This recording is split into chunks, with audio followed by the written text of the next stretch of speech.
Do you feel comfortable if I pull my mask down? Because I want, or yeah, I want to be super, so you guys can hear me. Yes. Promise I'll stand back, okay? And I'm Marsha Jones, as I said, I'm the principal. This is my fourth year as a principal of the school. And what drew me to Leading Academy was pretty much our mission statement, primarily our rigorous curriculum, the fact that we have a classical curriculum, the focus on those values and virtues that we have at our school, and also the fact that we have that huge parent partnership. We believe that parents play an integral part in their scholars' education, and we encourage their partnership. We want them to be a part of what we're doing with our scholars at school. I also have my amazing vice principal, Mr. Lopez. Hi. My name is Tommy Lopez. I started here half year. Better? I started in December, but what drew me to Union was the classical education. Okay, and there's 3 tiers to it. Very, very, very good and very supportive for scholars. So we'll be going over that shortly. Thank you. And I'll give you a brief overview of the kinder curriculum. We'll also have our teachers joining us, I would say halfway into my presentation. And they'll be here for like a Q&A if you have any special questions. We also have our display booth at the back just for math, ELA, and also for knowledge and discovery. If you have any questions about that, feel free to ask. I would also like to welcome our families online. We do have some families joining us online. Welcome. Thank you for thinking about our school. If you have not already registered, thank you for even thinking about us as a possible school of interest. And for those who have already registered, thank you for choosing our school. I am seeing a lot of familiar faces of parents that already have scholars here. So thank you for your continued partnership with our school.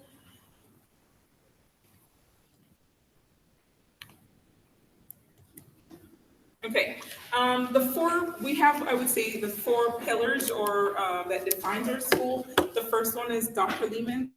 Show of hands if you've ever heard of Dr. Lehman. Yes? What have you heard of Dr. Lehman? How? What have you heard about him? Because of the school. Because of the school? I researched it. Okay. Oh, the same? Okay. And Dr. Lehman, he's one of our founders, and I always share this personal story of Dr. Lehman. He said, the reason why, he decided to be a part of an organization like Lehman Academy of Excellence was because of, one teacher pouring into him. He said that when he was in school, he was not considered, the best scholar. And so there was one teacher that said, Kevin, why don't you use those skills that you have? And he said the moment the teacher said that, that was like a turning point for him, because he's like, I didn't even know I had skills. And he said that just changes outlook on life and school. And as a result, he did a better job as a scholar, and also he is now an author. He's written over 60-something books. He's also a renowned psychologist. And Dr. Lehman believes that the learning environment should be one that's caring and fun for scholars.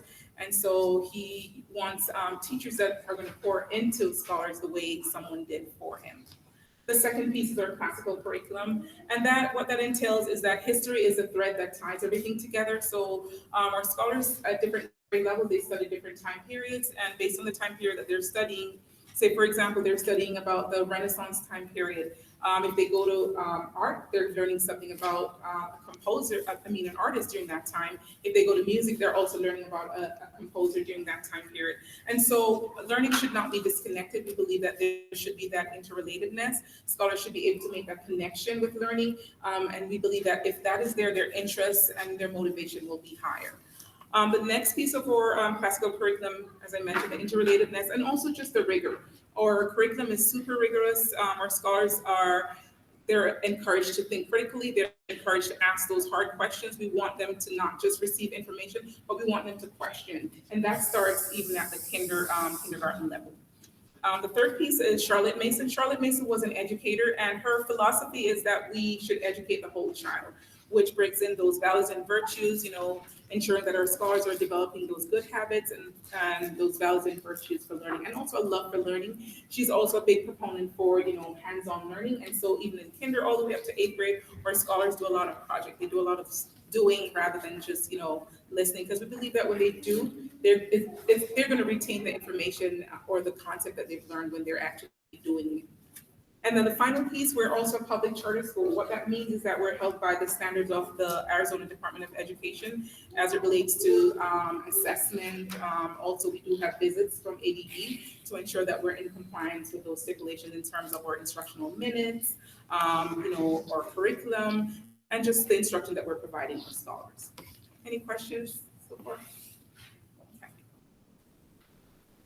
Okay, a day in the life of a kinder scholar. We start out with our bell work, and that's done every morning, and that entails just daily practice. There's also a Saxon meeting board that our scholars work on different foundational skills in math, such as calendar, months of the year, days of the week, yesterday, tomorrow, before, reviewing different math concepts on a daily basis. And this math meeting is also scholar-led, so we do appoint a scholar each morning. They will go up and they're actually leading that morning meeting with their peers. Also, we do expect our scholars to behave appropriately, and I know some of them coming into kinder, that's something that we start teaching them also. And so we also have what we call our Lehman Scholar Creed, or scholars recite that every morning. It's also a part of our values and virtues that we cover every month. Scholars are being polite. We do talk about what does it mean to be polite. They're not just hearing it, but they know what that looks like. What does it mean to be caring, or are you being caring at this time? So we always bring it back to the values and virtues, which is a core piece of who we are.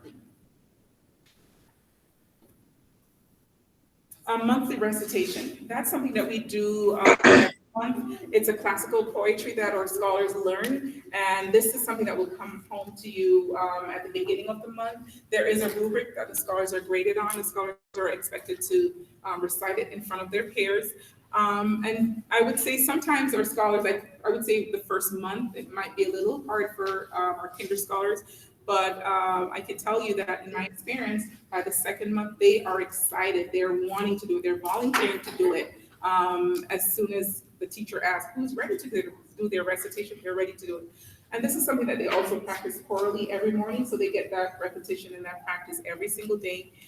Some of our scholars that are not, they might not, maybe they struggle with some, social issues there. We also provide some differentiation where the teacher might say, okay, I'll have the scholar come in with a peer and have them do it at a small group level until they've developed that confidence.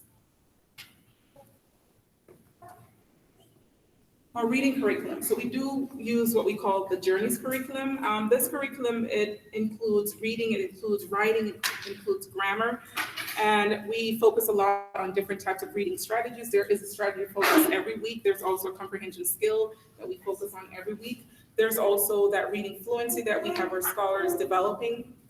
There's also some focus on vocabulary, word analysis, spelling. Our scholars do, and that's done in the third quarter in January. We also have grammar, usage, and mechanics, and also writing, listening, and also speaking. Our scholars do also narrations. Any questions so far? Okay, our writing curriculum. Our scholars are encouraged to use phonetic spelling when they first start, and so our teachers actually teach them the skill of breaking words into syllables and to, I would say blend and also to segment those words in order to be able to pronounce them correctly. Our goal is to encourage risk-taking. It's their first year, some of them their first year in school. Some might be coming from preschool, but it's their first year in kinder. It's okay if they mess up, it's okay if they don't pronounce something correctly. That's where the teacher is gonna come around and support them. But we want them to develop that independence by the end of the school year. We also do focus on a lot of high-frequency words. They do have at least 3 high-frequency words each week. And our teachers also send those high frequency words home so they can practice them at home. And we keep adding we have like a spiral notebook for our scholars, and a spiral, what do we call that? It's like a ring, sorry, not a spiral, but a ring. And the teachers keep adding the laminated high frequency words to that ring. And the scholars are able to transport that from home in school, and they're practicing back and forth. Our math curriculum, we use what we call Saxon math curriculum. Our math curriculum is actually accelerated, so our scholars are learning a grade level above. And so our kinder scholars, they're learning actually first grade math. And I've had this question a lot of time from new parents, and they're like, Ms. Jones, what if my scholar is coming in and they're missing a lot of skills and that they're not as advanced? And I say, don't worry, your scholars will, they'll be able to master the curriculum because of how the curriculum is geared. So the curriculum is spiraling, and there's that repetition of the different skills over and over. So every day, for example, if a scholar is learning about reading the clock, that's not just for that week, but that skill is going to be revisited every single day. So they're getting that practice over and over. So if you have a scholar that might have some gaps in their learning because of the repetition and also the support that the teacher provides in the classroom with their teacher's aid, we also have our intervention program that helps to fill in those gaps that our scholars might have. Math curriculum, actually the outline for the day, you have that math meeting calendar, and that's done. That's the first thing that's done. Then there's an introduction of a new concept to our scholars, and that's done through what we call a guided practice. The guided practice sheet, it mirrors what the homework practice is. And so based on, the only thing that changes with the homework practice is actually the numbers. The wording and everything is the same. And so as a parent, if you're helping your scholar with their math homework, you're able to revisit the guided practice to see, okay, this is what they did, this is how it was done, and then you can also follow the same process that the teacher did. And we do have daily homework Monday through Thursday. On Fridays, we don't do homework. We believe that scholars should be able to spend some time with their families on weekends. Yes. For homework, about how much homework do they have per grade level? So the homework, it differs based on, I would say, number of minutes. For kinder, they should be able to spend at least 30 minutes on their homework, daily homework. There are times though that scholars might not complete something and the teacher might send it home, but they would give you some time to finish that up and turn it in at a later date. But we believe that family is important, and so we don't want scholars to be bombarded with homework and overloaded, so they're not able to spend quality time with their families when they get home. Great question. Weekly assessment. So we do have a weekly assessment for math at the end of the week, or scholars are tested on those five. I would say 5 lessons that they were taught throughout the week. There's also a fact assessment that they do daily, and then there's also one at the end of the week. The written assessment piece, it covers just story problems. Scholars are required to do little drawings and write simple equation for addition and subtraction. They're also sometimes asked to tell the time to the hour or half an hour, or to measure simple units, identify different shapes, and also their attributes. And as I mentioned before, these are things that are done daily in class. They're practicing it. So the assessment is also going to mirror what they're doing in the classroom. Our teachers, they also do a lot of formative assessment. So as they're teaching, they're seeing if the scholars are grasping it. So we're not waiting until they're doing the assessment to determine, oh my goodness, the scholar missed it.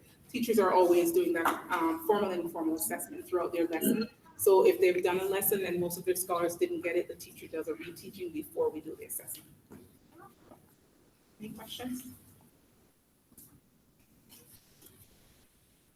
Knowledge and discovery. So our scholars in kinder, they also do science and social studies, and there are what we call thematic unit that they use depending on what they're studying. We introduce the themes to our scholars. They don't really go in depth. When they go to the other grade level, they go a little more in depth. We have like one of the unit space. If you did look at our knowledge and discovery board at the back of the room, the focus was on desert. That's what they're studying. So the scholars are able to do a lot of hands-on project on that in science, and we display those outside their classrooms or inside their classroom. Prior to COVID, we would invite parents to come in and also visit the classrooms. I'm hoping that we can do that next year, so fingers crossed on that. But we do have our scholars displaying their work. We believe that another unit, recycling, reducing, reusing plants, different science unit that they use, that they actually learn, and they're always doing projects related to what they're learning.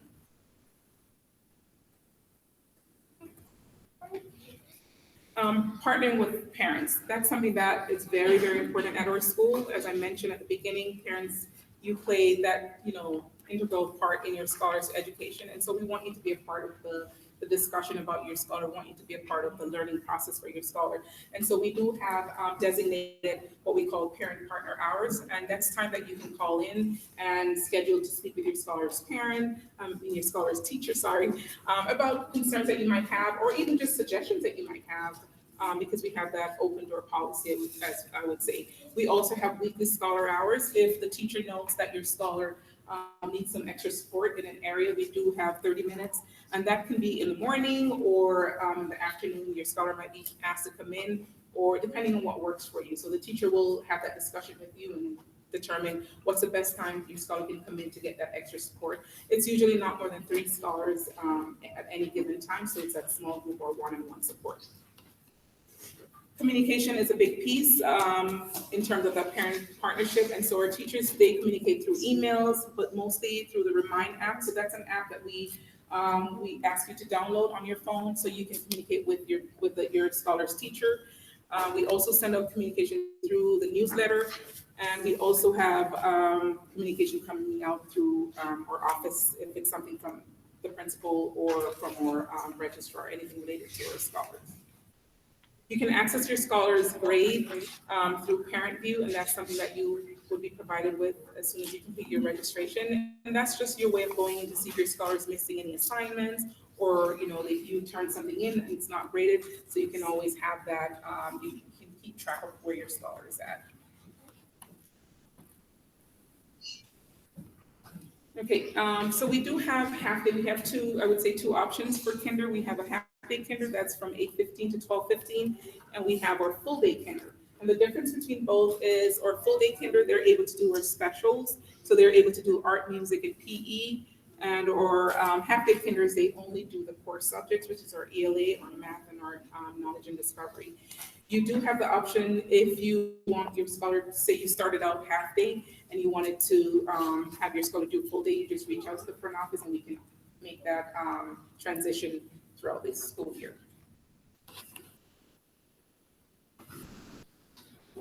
Readiness skills. As our scholars come to kinder, these are some of the skills that we would love for our scholars to be able to do. We want them to be familiar with their ABC. We also want them to be able to write and recognize their names, recognize basic shapes and colors, numbers 1 to 10, count from 1 to 20, cut with the scissors, follow one and two step directions, have some experience with glue sticks. You know what happens with glue stick. There's always someone doing something, but we want them to, be exposed to using things like that. And also to be able to sit and listen to a story. We do have different times throughout the day where our teachers do read aloud. And so we want our scholars to be able to sit and be able to enjoy reading. We do have an upcoming kinder camp that's going to be June 7th through 10 from 8 to 12 at least, from 8 to 12. And that's something just to get your scholar, I would say, acclimated to what a kinder day would look like. So they get to do a lot of the things that they'll be doing in kinder. It's just 4 days for the week. If you're interested in that, we do have registration forms at the back of the room that you can complete. I do have my amazing kinder teachers at this time. Do you want to join them, Ms. Andrews, Ms. Shapcott, and Ms. Williams?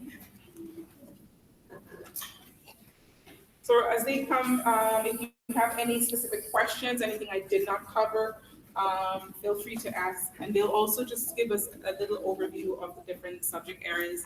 That's ELA, the math, and also knowledge and discovery. Okay, so this is Miss Andrews, Justine Andrews. Let's put our hands together for Miss Andrews. And we have Miss Christina Shapcott.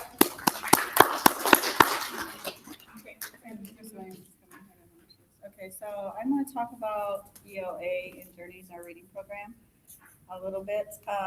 Every week we have frequency words. It starts off like with 1 or 2, and then it goes up to like 6, and then 8, and then some weeks we'll have like 24. That's a whole review. We do Alpha Friends. We have Alpha Friend jingle, and Alpha Friends is for each letter of the alphabet. And they have a little jingle that goes with it, so they learn the letter and the sound it makes. We do small reading groups, and so if a scholar is struggling with a concept or whatever, then we pull them in a group and we work with them. We also do leveled readers, so it's based on where they're at for reading. We'll go into spelling, and that's 3rd and 4th quarter. And grammar. We do grammar, and it's nouns and verbs, and we learn little jingles that go with those. And the handwriting that we learn is Danielian. Do centers, letters, handle them. We have three stories a week, in a big book, and essential question that they cover with that. Yeah, I think that's it. And my board is back there if you want to take a look at it. Yeah, and then a little overview of Saxon math and what it looks like specifically in kindergarten. I know Ms. Jones did a brief overview as well. We start every day with a math morning meeting, so it's a wall and it's interactive. There's a calendar. We learn days of the week, months of the year. We identify number patterns. We talk about the weather. We count our days in school. And every morning meeting is a little different based on the concept that we're focusing on, but it's all interactive. It's super fun. There's a scholar of the day, so one scholar gets featured and they get to help. They absolutely love it. We practice our skip counting, tally marks, telling time is all a part of the math morning meeting. And then when we go into our math lesson, every day we have a new concept. So we teach a new concept, and Saxon math is really great at building. So we teach a new concept and we review all the old ones as well. We have 2 papers a day. We have a fact practice and a guided practice, and both of them have a homework side. So they have 2 sheets of math homework per day, Monday through Thursday. It should take you about 10 minutes because the guided practice that we do during the day mirrors the homework. So it's a review of what we did that day. We have weekly assessments to monitor their progress. And we enter them on Synergy, which you can access all the grades on Parent View, so you can see how your scholar's doing, what concepts they're grasping. And it's a first grade level, so they're doing first grade math, but we start with the basics and we build, and the homework really helps. Thank you. Helps with their confidence and their learning, and they really thrive with it.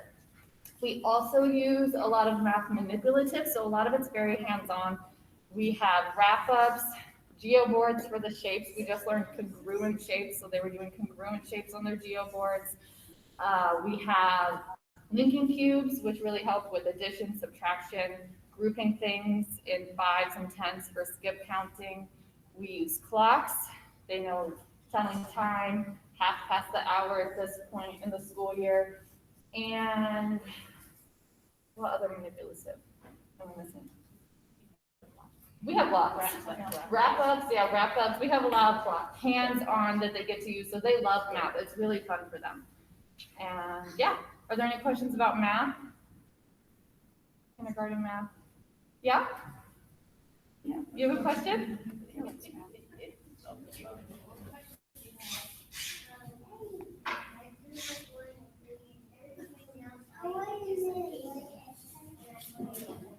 That's great. I'm so excited that you like being with me. I do too. Hi, I'm Ms. Williams, and I am going to talk to you about our Knowledge and Discovery, which is our Science and Social Studies program. So kindergarten is a survey year. They call us a survey year. And what we do is 1 to 2 week studies of social studies or science-related topics. Now, when they get into the older grades, they'll go more into depth with those subject matters.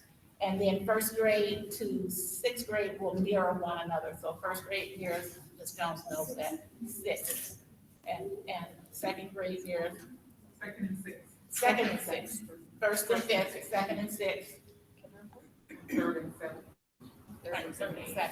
So they study the same topics, but they're just doing it at a deeper level as the grade levels go on. We just survey everything that we possibly can just to see what the kids' interests are and to make sure that they get a well-rounded view of what they're going to be doing in the other grade levels.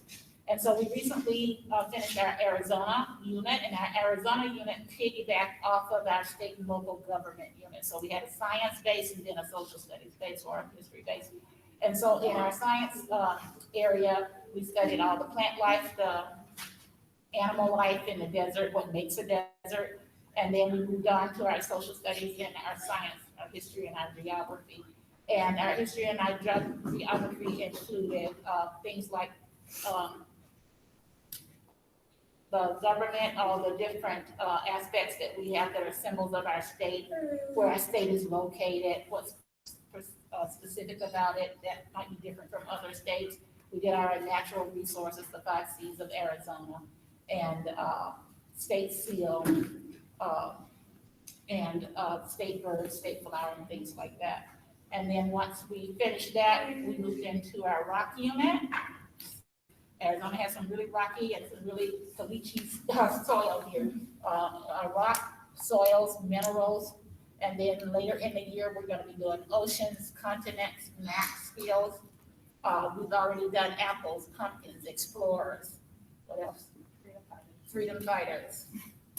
And so, yes, and so we have a lot of fun studying those particular aspects. But the difference between kinder and half day and full day, kinder is half day only gets kind of on the surface level with that, and then full day gets deeper into those subject areas. Because math and ELA reading takes up most of our time in the morning, and kinder gets out at 12:15. They don't go as much in depth with those subjects as the kids do that stay here with us full day. Just so you know the difference. That's another different aspect of full day versus half day. Any questions? Yes. On the website, that list of books, that was there's a list of suggested books. Are those the ones that you guys go through? Those are read aloud.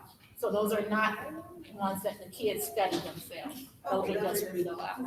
Yeah. But a lot of people, yeah. Yes. Question more for all of you, when it comes to, do you do differentiation for the kids, like if someone's ahead more or behind, but especially, That's what she was, remember the math is first grade, that's already differentiated right there with being a year ahead of time, schedule, and then the small oh, reading here's groups? the small Small groups. reading groups, perfect, so depending on their level, Yes. they are expected to be Right. And the half day, full day, the social study science is already differentiated, with we go in depth more with the scholars that are here all day. That's a good question, thank you. With half day and full day, what's the price difference here, correct? Like for, it's free for half day? It's free for half day. 300 for full day. 300 a month. At least you guys have questions. It's so great. How many paragraphs like usually in kindergarten? Oh, the recitation? Yes. How many, One a month. We have one a month. Right, they do one a month. Oh, how many paragraphs do you have? How many stanzas? Sometimes, like the one that we have now has 3 stanzas, and this is one of the longer ones, the Friendly Cow. This is one of the shorter ones singing. Right. And then we're doing the one that's called The Swing right now, and it's pretty long, about 12 lines. Yeah. But I think, as I mentioned, the fact that they practice it chorally. We in the practice it classroom every day. So that helps a lot.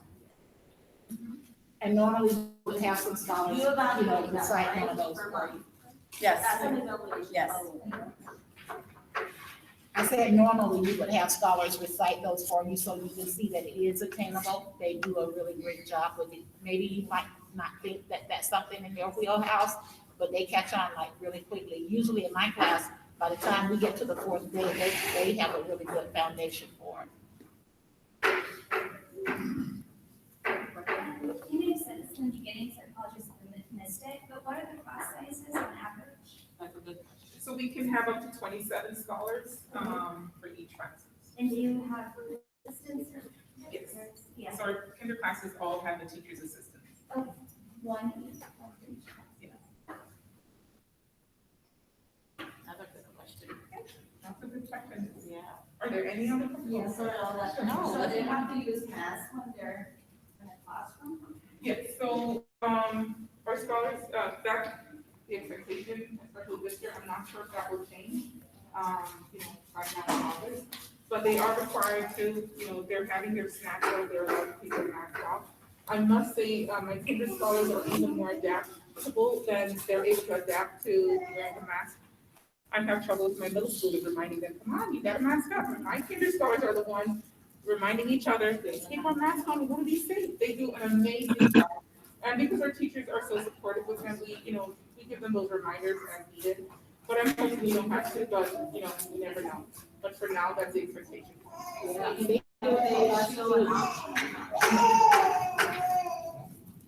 I was saying they do it for us too. One day my mask went down over under my nose, and one of them was going like, "Where's your mask?" Because when you're talking, they do seem to do it lie down. You guys know that. We're gonna go back to our tables, if that's all. Ms. Young? Yes, And, and I think we that's can it. ask Thank you so questions. much again for your interest in our school, and Sorry, I have another question about that, because you're saying that they need to learn the sounds. How are you going to do that with the mask, the teacher? Yeah. Because my kid is usually look at my Lip reading, yeah. the sound. so our teachers, when they're doing anything that's We have banana shield. related, they have the shield. Oh, So we have they can see shield. the formation. And then I have a couple of masks that are, The mouth is the open. see-through. Oh, okay. Thank you. Because not only for that, that's a good question, but we have, scholars with speech issues. And so we Yes. want to make sure that they can see our lips when we're saying the word. So that's a very good question again. You should just be our question queen. And our teachers will be at the board, and if you have any other questions that might not be related to everyone, I'll be around, Mr. Lopez, and I'll be around, you can also ask us any questions. Well, thank you, you have a wonderful rest of the day.